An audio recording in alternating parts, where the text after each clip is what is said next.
সেদিন চলে গিয়েছিলাম মধ্যমগ্রামের ভারত সেরা লখনৌ বিরিয়ানিতে। এনাদের বিরিয়ানির রাইসের কোয়ান্টিটিটা বেশ ভালো পরিমাণই ছিল। একটা দিয়ে দিয়েছিল বড় সাইজের আলু, চিকেনের পিস ছিল প্রায় 180 গ্রামের, আর চিকেনের ভিতরটা অনেক জুসি ছিল।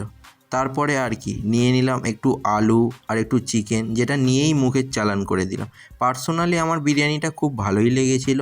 আমি আর কিছু বলছি না, এবার অর্ণবদা কী বলছে শুনে নাও তোমরা। হ্যাঁ, ফুডি এমডিএস চ্যানেলকে অবশ্যই সাবস্ক্রাইব করো, লাইক করো, শেয়ার করো।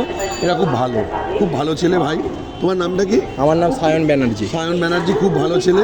তো অবশ্যই কিন্তু লখনৌ বিরিয়ানি খেতে আসবে। অবশ্যই ঠিক আছে? আবারও আসবে। আজকে আমার একটু ব্যস্ত পার্সোনালি আছো। খুব ভালো লেগেছে। হ্যাঁ, ঠিক আছে। Thank you.